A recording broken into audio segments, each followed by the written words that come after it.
if you are listening or watching, this is the Mito podcast. I'm Ashley. And I'm Megan.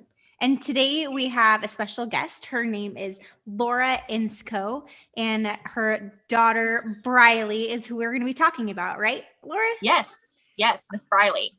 Awesome. So tell us a little bit about Briley before we start asking you any questions. So she is 8 months old, and she's so beautiful. So beautiful. Her eyelashes reach her eyebrows. It is insane. I wish I had her eyelashes. They're so gorgeous. But we found out she had Mito when she was 3 months old, and quite a long journey to get there, but we're taking it day by day and rolling with it. But she's developmentally delayed, so we're still not holding our head up, which is typical with Mito babies. But yeah, that's kind of where we're at right now. So you said she was diagnosed at 3 months. What was it that caused them to start looking for Mito, or even just start looking for anything?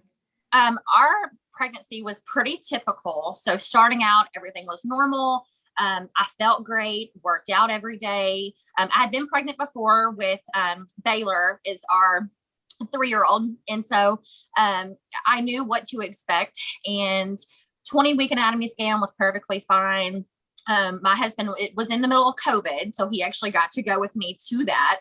And I ended up getting diabetes when they did the test at 25 weeks. And it come back that I had it. And I figured I probably had it because with Baylor, I only passed by 1 point. So I ended up having to do the 3-hour, failed it. It was fine. And he said, my OB was like, just take your sugars at home, change your diet. You're good. Don't eat medicine. Don't have to do any of that. So that's what I did. Everything was fine. And at the 20-week scan, they said she was really small, but my son is small. So again, didn't think anything about it. And at 32 weeks, my OB said, let's go in and do a check just to make sure, see how she's growing, make sure everything's good. Since you do have diabetes, just want to be precautious, just look. And I was fine with that. I said, okay, we can do that. And so when we went in, I had to go by myself because of COVID. So that was a whole big thing. And during that ultrasound is when they found she had fluid on her brain. And I saw the doctor right after that ultrasound, and he said, all I can tell you is there's fluid on her brain. There's something going on up there. We're going to send you across the street to the high-risk doctor, and they're going to do their tests, do their thing, and they'll take you from there. So I said, okay. So of course I'm freaking out because that's all they told me was something was wrong with her brain. Wasn't anything. They couldn't tell me anything else. And so the next day I go see the high-risk doctor, COVID. So my husband had to sit out in the car. And yeah, so we were there for about 4 hours. They did an invasive ultrasound, asked me about 1,000 questions. And all they could tell me was she had ventricular megaly, which is fluid on the brain. And there wasn't anything they could do. They didn't know how it would affect her. They couldn't tell me anything. It was just like, this is what it is. We're going to monitor her. You'll get, ultrasounds twice a week. And that's just it. So here I am freaking out because you're left with all of the unknown. I mean, is she okay? I mean, is she going to stop, breathing and, heartbeat, everything goes to your mind. And I actually found a Facebook group about ventricular megaly, and all of their babies were fine. They lived with it. Some might have to have a shunt, but it wasn't, I felt okay because everyone else was like, don't freak out, enjoy your pregnancy. It's fine. And so they told me at the high-risk doctor, we're going to have to deliver her at a hospital that can deal with this kind of stuff. I am in Bowling Green, Kentucky, and Vanderbilt is an hour away from us. And so everyone's heard of Vanderbilt. They're awesome at everything that they do. And so they induced me at 38 weeks. And she was only 5 pounds, 9 ounces when she was born. So IUGR was a big thing. She was going to be small. And after she was born, they did an MRI, ultrasound of her brain. Everything, was fine, stable. And they have a NICU, but then they also have a care floor. And the care floor is your next step before you go home. So they said, she's fine. She had to have a feeding tube because she couldn't eat, but they said that's typical, 38 weeks. Small, it can happen. So no alarm still. I was happy her vents were stable. You know, everything was great. So we were just learning how to eat. So they get to the care floor. She failed 3 hearing tests. And so they pretty much told me she was deaf, that she couldn't hear anything. And I knew she could hear stuff because I would FaceTime my husband and our son with her, and she would react to their voices. So I knew she could hear. She could not track light. She wouldn't track anything. And of course, we were learning how to eat. So, but nothing set off an alarm yet. I was just a nervous wreck. Being a NICU parent is something that, unless you experience it, you don't know. And so I drove back and forth every day. I would stay all day, come back, get Baylor and my husband situated, do it all the next day. And one day I went, and right before I left, of course, when you're hospitalized with a baby that's got medical issues, you get to know your nurses. And so my nurse that day, she said, hey, we're going to do a lactic acid on her. We're going to pull this lab. Don't really know why, because that's for cardiac babies, but we're just going to pull it. That's what they want. And in my mind, I'm like, well, they're the doctors. You know, if that's what they want, that's what they want. And so they drew it. I come back the next day, and the doctors rounded, and they said, oh, we made a mistake, and we drew that. It was meant for the baby next door. It was not meant for Briley.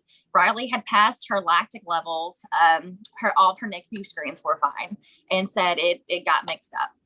And so it's dangerously high. Hers was an 8.9 and normal's about 2.2. And so just orders got mixed up somehow, which was insane. Crazy. Yes. Yes. And yeah, I mean, how does that, I mean, that does not happen at a place like Vanderbilt. You know, they're on top of everything. So for them to say, well, still just to have that mistake made on the best patient that you could have that mistake be made, you know, of that specific test. Yes. That is crazy. Oh my gosh. God was with her, and Briley had guardian angels with her. And it's so emotional to talk about, because I have chills. Yes, I know, me too. So present. Yes. And it blew me away. And I ended up, you know, I called my husband and I said, they accidentally did this. It was not meant for her. And there was a boy next door to us. Our last names were not this close to even being the same.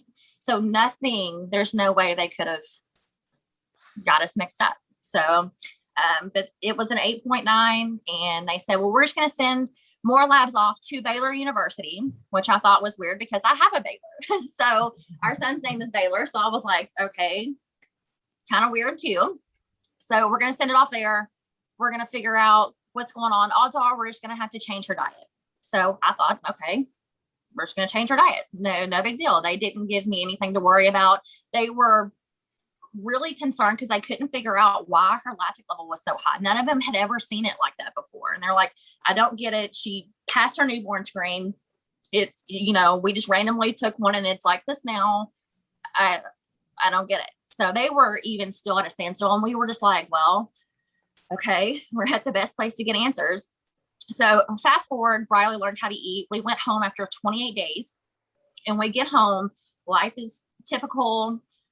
We still hadn't heard back from genetics on what was going on. So we just kind of took everything by stride.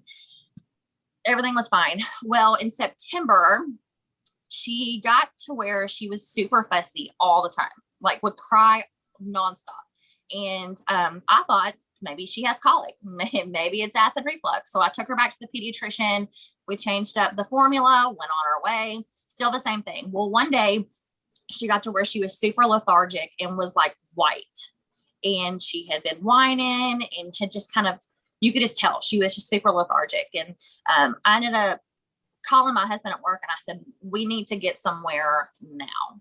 And my thought was there was pressure on her brain, all that fluid, something was going on.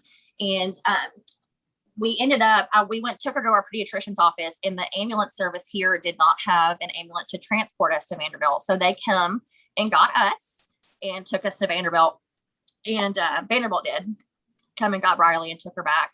And they couldn't really tell me anything, just thought she had acid reflux. And we found out they did an EEG and that she was having seizures, but they weren't presenting yet. So they were just kind of in the background, and they put her on a medicine and sent us home. And so went home with that. We were good. In October, that's when genetics called me and said, we have your results, come in.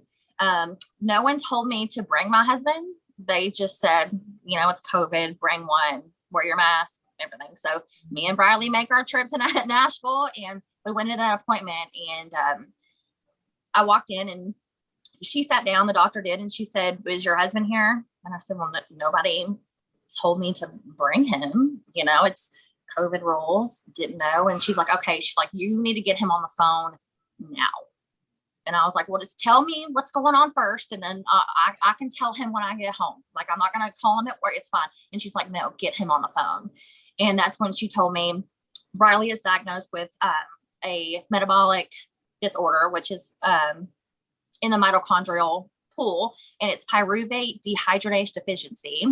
And it is a mutation with the PDHA1 gene, which affects the X chromosome.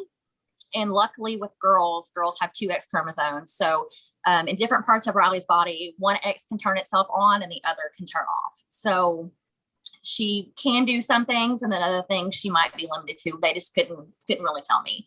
And they said, we're going to start her on a keto diet, and we're just going to go from there. So they said, we'll call you in about a week and a half, 2 weeks.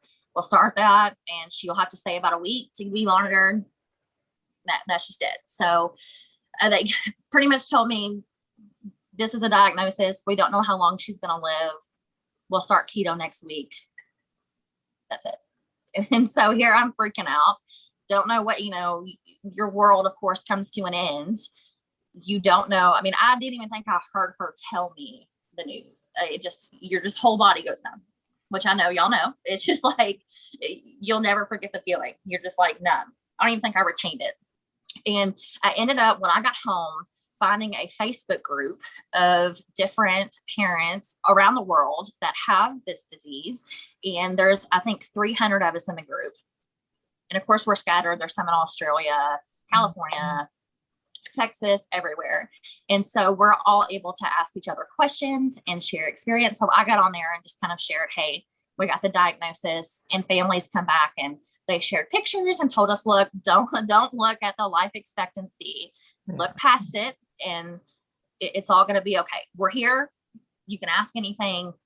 2 days after the diagnosis, Briley started having seizures that we could see.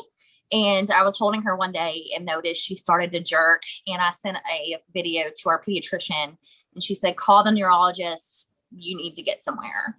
And I ended up calling the neurologist and sent her a video of Briley, and she ended up calling back about the time we got to the ER in Nashville and said, it could be the infantile spasms, good thing you brought her in. And we learned she has tonic-clonic seizures. And so they're not harmful to her. She'll just mainly do a little jerk. And we stayed, after we were admitted, we went ahead and did our 7 days of keto. And during that time, her seizure stopped and her lactic acid dropped to a 2.2. So it dropped. So it went from I think it was an 8.7 when they first drew, and then a 2.2 within like 3 days. So it worked for her. And ever since then, we've been in the hospital one other time for seizures. And they just got to where they were every probably 5 or 10 minutes. And they just changed her medicine, did another EEG, and up to ratio. So when Briley's keto ratio is on point, what she needs for her body, her seizures stop. And so I know sometimes I don't think she even needs a seizure med. I think it's just getting that ratio down. But that's where we're at now. We haven't been to the hospital since right before Thanksgiving. So everything's going pretty smooth right now. So do you actually keep her on a keto diet? How does that, I've never heard of an actual baby being on. Yeah. So she is a powder base. So what you would go get at Walmart, we're on, it's called EllaCare. And I never even heard of that formula until that we started on it. So that's the base. And then she's on what's called Keto Vi, which is the actual keto like drink. So people can drink straws and drink it out of the actual package. But I mix that in there. And then we have what's called a microlipid, and that's her fat. And they just adjust the ratio. So she's on a high fat, low carb, and that's how her body gets the energy. And we're also on thiamine for energy, and so we also take that as a supplement, and sodium bicarb, because that level is low and usually is with kids that are on keto. So yeah, so I have to pre-make it every day. I get the recipe, mix it up. That's what she eats, and she eats by mouth, so which is really good. So yeah, we just. How long did she have the feeding tube? And it was through the nose, correct? Yep, through the nose, and it was for a week and a half in the NICU. Okay. And she wouldn't eat for the nurses, but when I would go, she would eat. And so my nurses would joke, and they were like, "It's mom's touch. Like, she knows. And so we've never had a feeding tube since. She's taken everything by mouth, which I'm completely thankful for, because a lot of babies with PDCD have feeding tubes, G tubes, all of it. So extremely thankful we're still there. And she hasn't lost the ability to swallow.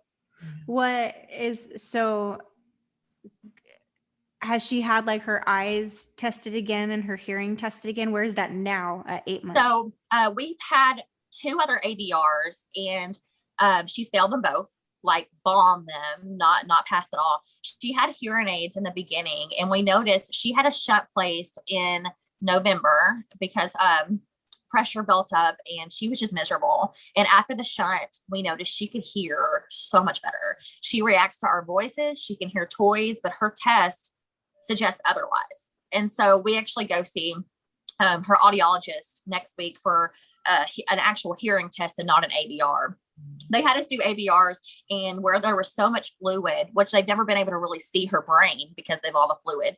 And they said, well, ABRs really aren't compatible with brainstem issues or problems, so it's not accurate. She said this happens all the time. You know, kids come in here, they fail an ABR, that have neurological problems, but can go home and parents say they hear stuff. So I know it's not accurate. So I think that's why they're going to go ahead and do the hearing test and go from there. But she can hear. And as far as her eyes, we've seen, I took her to the eye doctor at Vanderbilt, and they really couldn't tell me anything. But looking back through our group, most of these babies have what's called cortical vision impairment. And I think that's what Briley has. We go see a neurological ophthalmologist, which I didn't even know that was a thing, to get further checked out. But she still doesn't track. She'll look at something and then kind of look away and then look right back. It takes her a few minutes. She sees different colors better than others. And she does better in an environment where there's not a lot going on. So typically I put her in our bedroom where it's just kind of quieter, and she's super content. That's so interesting that you said that, because my son, he has a mitochondrial disease, but he was also diagnosed about 6 months ago with Milan syndrome, and CVI is a big component of that many of the kids have. And I didn't even know what that was. And I know he has a pale optic nerve. And so that's something. So does she. Yeah, we've been trying to get into, like you said, a neurological ophthalmologist, which, you know, once again, we go to the eye doctor, but that's not enough. And so I've just been researching so much about CVI lately. And there's actually Facebook groups for CVI, and they have some pretty interesting information. I'll have to look that up then. Yeah, I actually literally just watched a video of kind of a symposium type thing that they did, and it showed what some children with CVI are able to see. And it just talked about their behavior and how so many things are components of their vision. Like you said, how you have to put her in your room where it's quiet. Yeah. If it's too much stimulus, too many things going on, it's their vision. They can't see, and it doesn't transfer the information, and they just shut down, or they have behavior issues. So yeah, that's really interesting. I just, we always talk about it being a journey, and you learn so much different stuff. It's like, that's the newest thing that we've been looking into with my son, and just seeing, how it affects him. And as soon as this COVID is done, he's going to the neurological ophthalmologist for sure. That's definitely one of our priorities. Yeah. I saw in the group, everyone was like CVI. So I went and looked it up, and literally every bullet point, it was everything Briley does, everything. And they said, when they looked in her eye, the back of her eye, like everyone else's should be orange, and hers were like yellow, super pale. There was no pressure from the fluid. That's all they could tell me. So then I started doing, of course, my own research, and I was like, that's gotta be it. So I'm anxious to see what they say, because it hit the nail on the head. I think, Yeah. I think, and a lot of the times too, I don't think her brain registers what she sees either. So it takes her a minute to say, oh, hey, and that's why she just keeps going back. She can, she knows it. She knows it's there, but it just takes her a few minutes. Yeah, it's a really interesting thing to learn about. So when you guys did the genetic testing, which genetic test did they do? Meaning, like, did they do saliva, blood, or a blood? Blood. Okay. Blood. And then when we got the results, they tested me and I was negative, and they gave me a kit for my husband, and they said we could do it for him if we decided to have more kids, which we're done. We're not going to have any more. But if he didn't have it and I didn't have it, I think another parent said it was 1 in a billion chance of this happening. It was like, it's the rarest thing ever. And as our genetic doctor said, it's just that one gene. That's it. One tiny gene. That's all it took. Yeah, it's just blood. And that's it. But of course, with this disease, it's not the actual disease itself that's the problem, because the keto keeps the lactic level down. And sometimes they might get to about a 3, which is fine. 2 to 3 is pretty stable for a PDCD kid, but it's everything that comes with it. We see, I think, 9 specialists, and I mean, you name it, we see them. Neurosurgery, neurology. I had to take her to a GI because we're having a lot of stomach problems. Ophthalmology. She still has a couple tiny little holes in her heart. So we see the heart doctor for that. Hip dysplasia is a big thing. We both of her hips are dislocated, so she's going to have hip surgery to fix those. And we see, of course, ENT for her ears as well, audiology. It's just everything that comes with it. She's in a helmet right now. I don't know if you've seen my Facebook pictures, but we're in a helmet because her head is flat on one side. So we've got, we're going to that. So it's a journey. I feel like I'm a doctor some days, because you're constantly researching and looking like, could it be this? Could it be that? Because doctors don't know a lot about these diseases. And it is crazy to me that we were in 2021 and they don't know. We're still there. We always talk about that. Yeah, it's insane to me. I think we've said that, I don't know, 5 probably times every podcast. When we got the diagnosis, the doctor printed out a WebMD form from the internet and gave it to me. So when I went home and was researching, I found that on WebMD, the exact same thing. So that told me right there. There's another baby that's in the Nashville area that has Briley's disease. So they knew along the lines of what steps to take. Of course, we're all different. So, but they kind of knew where to go. So that made me feel a lot better. But yeah, they don't know, and you just advocate all the time.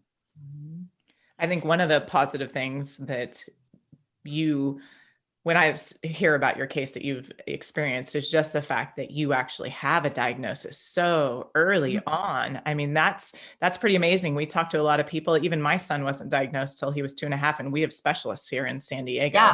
Yeah. So the fact that she's diagnosed at 8 months old, that's amazing. Yeah. So that's really good. Yeah. If they hadn't have accidentally done that, we would probably still be waiting for genetic testing, And, the times that we were hospitalized before we got the diagnosis, I truly believe her body was shutting down and her body just was not functioning. She slept all the time. She was miserable.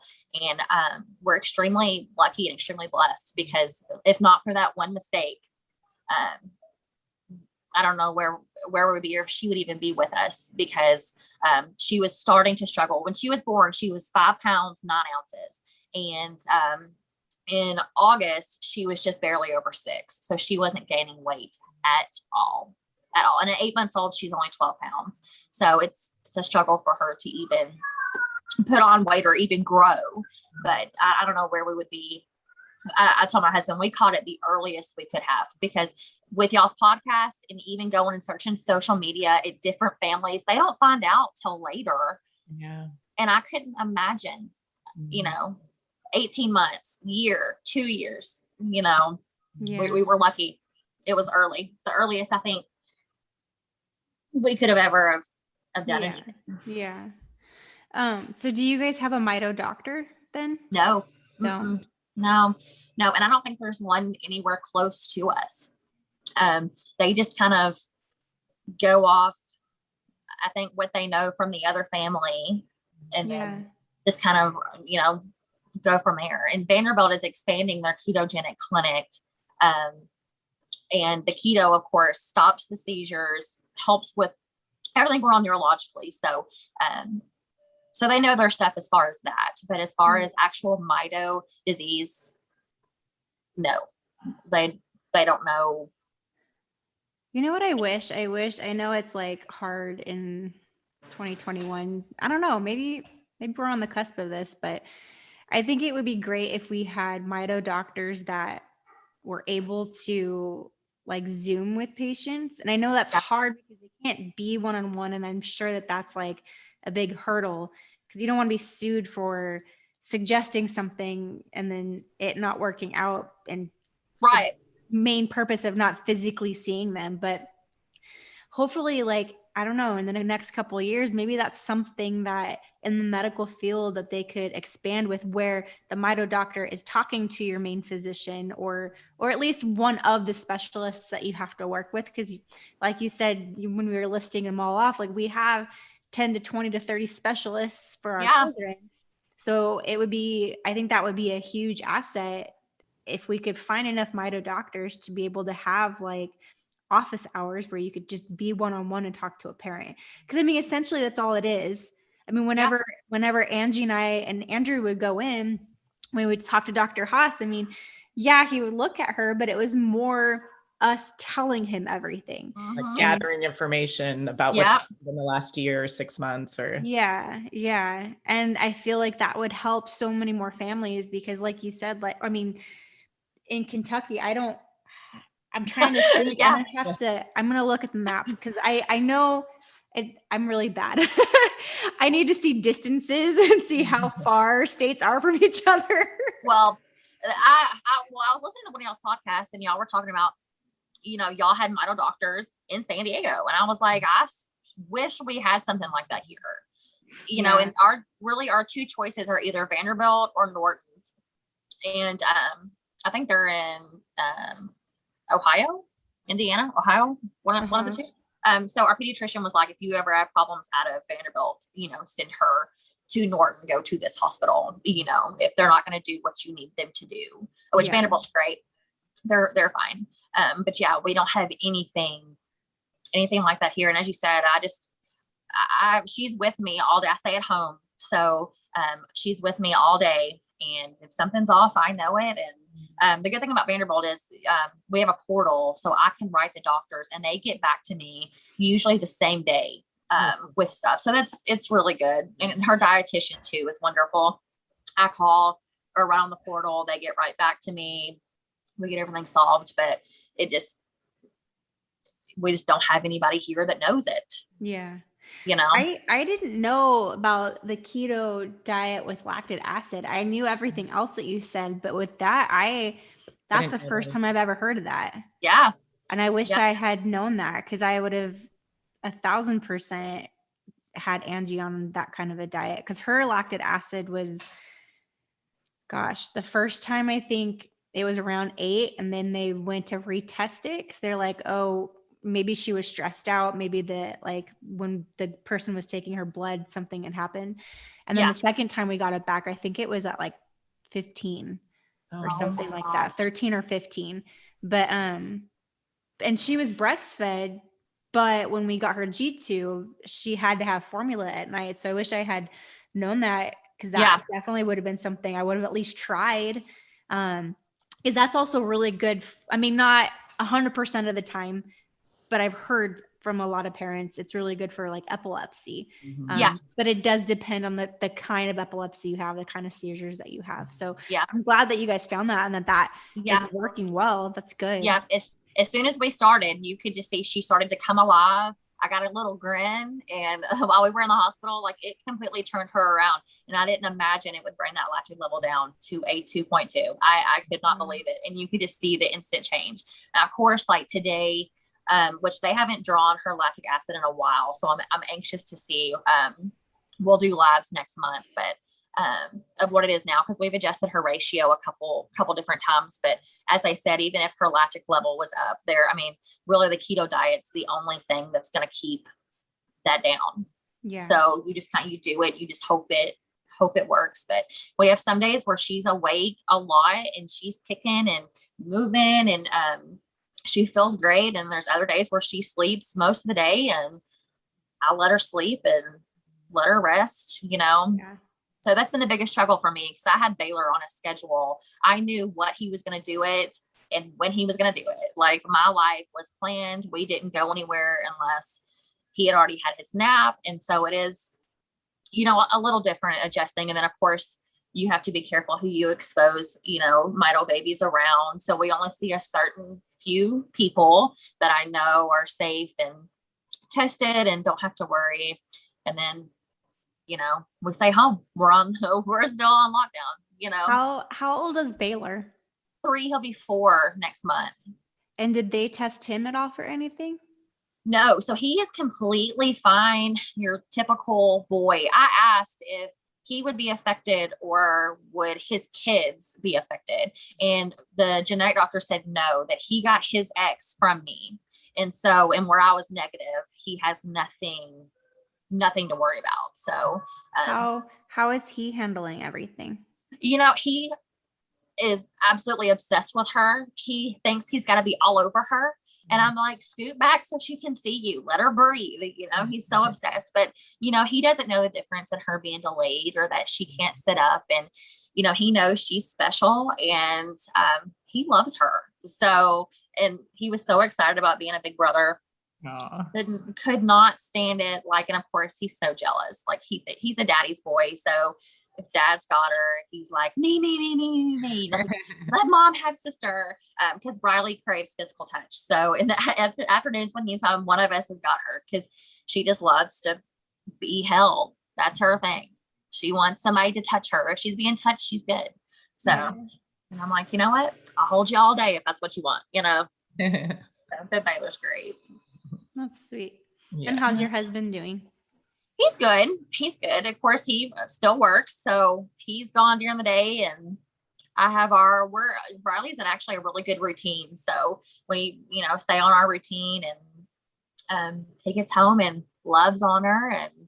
And of course, I had her last July. So this summer is really going to be a learning curve for us as far as, you know, getting out and her, you know, Briley's boundaries, what she can and can't do. And because I know babies with PDCD sometimes can't regulate their temperature, which we've never had a problem with. So kind of have to watch and kind of see what's going to go on. But yeah, it's starting to warm up here in Kentucky. So we're loving it, getting outside. That was my next question. So I'm glad you answered it, because I was like, yes. Ooh, it's going to be hot and humid. Yes, I know. Well, and the bad thing is, like, we have her hip surgery scheduled for the end of July, and we're like, she's going to be in double cast. What are we going to do? So she can't hold her head up yet. So we're trying to figure out I would like to push that back to at least when it's colder outside, when you know you're not going to leave, so that, you know, it's easier to manage. Because of course, having a toddler, you know, he's going to want to get out, run, and play. And so it does, I don't want to limit him and make him feel a certain type of way because of her. And I don't want him to ever, you know, resent her or feel a certain type of way. So, but I'm excited for it to get warm. We have a vacation set up. We're going to the beach. I'm like, we're going to enjoy ourselves. Baylor's never seen the beach. So I'm like, let's go. Awesome. So we're ready. Has Briley been under anesthesia before? Yes. She had to have a sedated CT done to check her ears. This was before she had her diagnosis, and it took her a while to come out of it. She was a little groggy, but since having the diagnosis and she got the shunt, they use a different type of stuff for her. I can't remember what it is that she can't. I've like completely went blank. Yeah, that's what I was just going to ask, because mitochondrial disease usually, yes, like my son takes forever to come out of anesthesia, and we do not have any procedures done unless, they're really important. Yeah. So yeah, and it's definitely, and on the UMDF website, they have an anesthesia protocol paper that you can always print out and look at the different ones. But yeah, it sounds like your doctors are already on top of it. Vanderbilt knew it before we even went in. They were like, this doesn't need to be in her IV. Yeah. She does not need this. Is it dextrose? It's something like that she cannot have. Dextrose is the what do I want to call the solution, like the food kind of solution that they give. Yeah. So yeah, that's not necessarily the anesthesia. I can't remember, like there's propofol and there's these so much. Yeah. There's so much. But when we went into that shunt surgery, they knew, that's one of the first things they said. They of course asked what she's allergic to, and I'm like, sugar.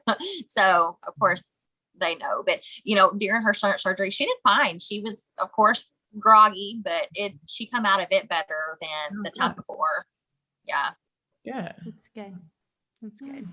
Well, it sounds like you've had quite the journey in your little 8 months. Yeah. I've always heard the first year, is the hardest, and especially once you get the diagnosis, and then it's not just the diagnosis, it's everything that comes with it and all the different specialists you see. So it's been a long 8 months, but as I said, I'm thankful we got the diagnosis as early as we did. Well, it sounds like you guys are doing an amazing job. So thank you. Yeah, definitely. And thank you so much for joining us on the podcast. We appreciate being able to talk to you and hear your story. Oh no, thank you guys for having a podcast. I had left an appointment one day and I was like, I wonder on this long drive home if there's a podcast, made for Mito parents. And I found you guys, and I was like hooked, because you hear everyone's stories. It makes you not feel as lonely. I mean, you guys know it's hard, and some days are, just horrible. And so just to hear somebody else's story, know where they've been, and know you're not alone. It was awesome. So every time we drive to Nashville, I turn you guys on, and oh, that's awesome. I'm so happy. Yeah, I love it. So thank you guys for having an outlet so people can share their stories. And I know it's helped me listening to other parents and know that we're all going through it. We're all in it together. Well, is there anything else that you wanted to tell everyone? Is there any advice, or just one foot in front of the other? One foot in front of the other, day by day, and it does get better. I'm thankful for our good days, and we have our bad days, but everyone has bad days. So it's not anything that, we can't handle. And trust your mom instincts, because it is true. My mom instincts have not failed me yet. So if you think something's wrong, trust yourself. No. Definitely. Yeah. Well, thank you again for joining us. I appreciate it. Or we thank both you appreciate it. If you are listening to the Mito podcast, if you have any questions or suggestions for future podcasts, please contact us at I almost said at mitopodcast@gmail.com. You can find us on Facebook, on Instagram, YouTube, and on Spotify. Thank you again. We really appreciate it. Thank you guys.